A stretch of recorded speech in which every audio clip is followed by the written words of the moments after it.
ఎటువంటి ఆహారం తీసుకోవాలో కృష్ణుడు చెబుతున్నాడు. ముఖ్యంగా అందరూ యువతరం ఇవాళ బయట ఎక్కువ హోటల్లో పడి తింటున్న వాళ్ళంతా గుర్తుపెట్టుకోండి, భగవద్గీత మన తిండి గురించి కూడా చెప్పింది. సరైన ఆహారం లేకపోతే నీకు సరైన బుద్ధులు ఉండవు. ఆయుస్సత్వబల ఆరోగ్య సుఖ ప్రీతి వివర్ధనా, ఆయుస్సత్వబలారోగ్య సుఖ ప్రీతి వివర్ధనాక రస్యా స్నిగ్ధా స్థిరా హృద్య ఆకారా సాత్విక ప్రియాః. శ్రద్ధాత్రయ విభాగ యోగంలో ఉంటుంది ఇది 17వ అధ్యాయం. ఏ రకమైన ఆహారం తినాలి మనిషి? ముందు అన్నిటికీ ముందు బతుకుండాలంటే ఆహారం తినాలి. అన్నిటికంటే మూలమైనది ఆత్మజ్ఞానం అయినప్పుడు ఆత్మజ్ఞానం పొందాలంటే శరీరం ఉండాలంటే అన్నం తినాలి. ఇవాళ మనం తింటున్న అన్నం సరైందేనా? అన్నం సరైంది కానిప్పుడు బుద్ధులు కూడా సరిగ్గా ఉండవండి. అంటే తినే ఆహారం సక్రమంగా ఉండాలి. ఎలాగ?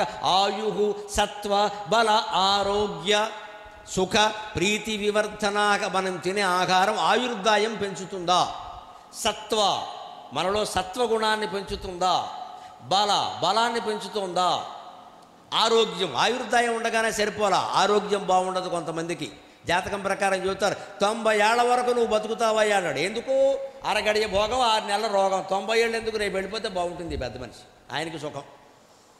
బతుకుతారు కొంతమంది 90 ఏళ్ళు బతుకుతారు. ఎప్పుడు రోగాలే. కడుపు నొప్పి తగ్గితే కాలు నొప్పి తగ్గితే కడుపు నొప్పి. దేనికి బతుకు?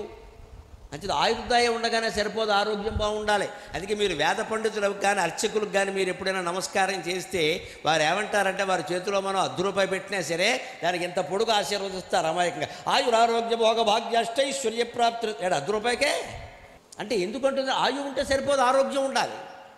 ఆరోగ్యం ఉంటే సరిపోదు, భోగాలు అనుభవించాలిగా. ఊరికే బతుకుంటే ఉపయోగం ఏంటి? సుఖాలు ఉండాలి కదా.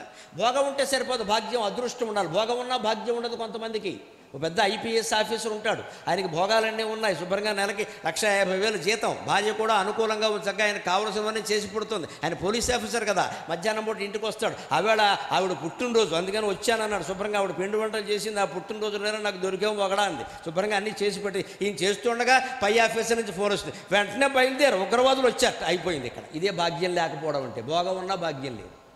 అంచేత ఆయుర్దాయం ఉండాలి, ఆయుర్దాయంతో పాటు ఆరోగ్యం ఉండాలి. ఆరోగ్యంతో సరిపోదు, తినడానికి తిండి భోగాలు ఉండాలి. భోగాలు ఉంటే సరిపోదు, అవి అనుభవించే అదృష్టం ఉండాలి. ఆ పైన అష్టైశ్వర్యాలు, భృత్యులు, సేవకులు, సంతానము మొదలైన ఐశ్వర్యాలు ఉండాలి.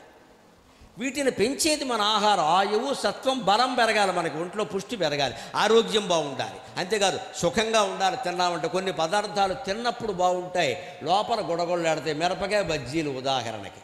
సాయంత్రం బడ్డీ కొట్టువాడు పెట్టాడు కదండి, 1 2 తింటే పర్వాలేదు. ఇంకా ఉల్లిపాయలు దట్టించు, నిలువుగా చీలు. ఆ బజ్జీలో వీళ్ళు అర్థం కాదు. నిలువుగా చీలు పెట్టు, బాగా పెట్టు. అసలు బజ్జీ ఉండేదేమో ఇంత, దానికి కడుపు ఎంత వచ్చింది, మొత్తం 9 నెలల గర్భిణీలో ఉంటుంది, ఇంతలా ఉంటుంది. అని పెడతాడు వీడు, అదేమో ఆనందం. మిరపకాయ బజ్జీలు తినచ్చు, 2 మించి తినకూడదు. అంతే, మహా అయితే 3 పెరిగాయనుకోండి లోపల గొడగలు ఆడుతుంది. అదే సుఖం అంటే. సుఖం లేదు, వెంటనే అక్కడి నుంచి ఏదో తినేసాం కానీ కడుపులో ఏదో మరి ఉంటుంది, మరి ఏదోలాగే ఉంటుంది. తినకముందు ఒకలాగా, తిన్నాక ఒకలాగా. ప్రీతి అంటే తినే పదార్థం నీకు రుచికరంగా కూడా ఉండాలి. అది ఆయుష్ని, సత్వాన్ని, బలాన్ని, ఆరోగ్యాన్ని, సుఖాన్ని, ప్రీతిని కలిగించాలి. ఇంకా మాట చెబుతున్నాడు చాలా స్పష్టంగా భగవంతుడు. కృష్ణ పరమాత్మ మన ఆరోగ్యం గురించి ఎంత జాగ్రత్త తీసుకున్నాడో చూడండి. రస్యాక స్నిగ్ధాక స్థిరాక హృద్యాక ఆకారా సాత్విక ప్రియాక. రస్యాక మంచి రుచిగా ఉండాలి.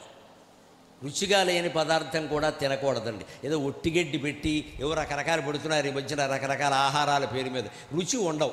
తినాలి బలం. ఏం తింటాం? జంతువులమా మనకి అసలు ఉప్పు కారాలు తగలంటే ఉండలేము ఇక్కడ. అంచేత రుచిగా ఉండాలి. స్నిగ్ధాక నూనె పడాలమ్మా, నూనెకి భయపడకండి దయచేసి. ముఖ్యంగా విద్యార్థులు ఉన్న చోట మీకు తెలియడం కోసం చెబుతున్నా, నెయ్యి నూనె వల్ల జ్ఞాపక శక్తి బాగా పెరుగుతుందండి. జ్ఞాపక శక్తి బాగా పెరుగుతుంది. నాకు 65 ఏళ్ళు వయస్సు. ఇప్పటికి కూడా పప్పు కలపని, కూర కలపని, నెయ్యి కలపని, పచ్చడి కలపని శుభ్రంగా నెయ్యి వేసుకోవలసింది. ఒట్టి చారు పోసినా సరే ఓ గరిటె నెయ్యి వేసుకోవలసింది. మొత్తం మాకు వేదాల దగ్గర నుంచి వేళ అవధానాల వరకు మా ధారణ రహస్యం అంతా పప్పు నెయ్యే. మీరు అర్థం చేసుకోండి. బొద్దపప్పు నెయ్యి అంత బలం. పప్పు అంటే మాంసకృతులు అంటారు, వాటి ప్రోటీన్స్. ముద్దపప్పు అంత గొప్పది, అందులో నెయ్యి వేయాలి, వేయిపోతే అరగదు. మీరు కొంతమంది ఈ పెళ్ళిళ్ళలో బూరు తినేటప్పుడు చూడండి, బూరికి కన్నం పెట్టి నెయ్యి వేస్తారు, వెయ్యాలే. నెయ్యి వేసారు, అమ్మేస్తే 1 ఎకరం మనం తినాలి, తినే విధంగా తినాలి. ఆ బూరులో నెయ్యి వేయడం ఎందుకంటే బూరికి రుచి రావడానికి ఒకటి, లేకపోతే అరగదు. శనగపిండి అరగాలంటే నెయ్యి ఉండాలయ్యా బాబు. ఊరిలో మధ్యలో కన్నం పెట్టి నెయ్యి వేయాలి. ఆ బూరి ఒక బూరి ఒకటే బొగ్గ, బూరి బొగ్గ సమానం, అందుకే బూరి బొగ్గలు అంటారు, లావుగా ఉంటాయి అంతే. ఉండాలి దమ్మంటే అది తిను, రుచిగా ఉండాలి. శ్రద్ధగా నెయ్యి కానీ నూనె కానీ ఉండాలి, కొద్దిగా ఎక్కువ కాదు, ఊరికి పోసుకోవద్దు, వేసుకోవాలి. ఉట్టి నెయ్యి వేసుకోకుండా తింటే దాన్ని పొడిబొక్కులు అంటారు, అది అరగదండి సరిగ్గా, అది అరగదు, కొద్దిగానైనా వేసుకోవాలి. ఖర్చును ఆలోచించకూడదు, కొద్దిగా ఎన్నిటి ఖర్చు పెట్టంటే తిండికి కూడా ఖర్చు పెట్టకపోతే ఎలాగా. శ్రద్ధగా నెయ్యి కానీ నుయ్యి కానీ ఉండాలి. హృద్యాక అంటే చూడ్డానికి కూడా మనోహరంగా ఉండాలి. అసలు కొంతమంది తిండి పరాక్రమం కలిగిన వాళ్ళు ఎలా ఉంటారు అంటే పదార్థాన్ని కంచంలో వడ్డించగానే చూస్తే దాని రుచి చెప్పేయచ్చు, బాగుంటుందో బాగుండదు, ఆ రంగును బట్టి చెప్పేయచ్చు. సరైన రంగు రాలేదు అంటే అది వేపుడు కాదు, తోపుడే, తోసేయి. అది హృద్యాక. రస్య స్నిగ్ధ స్థిరాక, అంతేకాదు వండిన వంటకం కనీసం 3 గంటల పాటు నిలవ ఉండాలి. 3 గంటలు దాటి ఉండకూడదు, దాటి తర్వాత తింటే ఉపయోగం లేదు.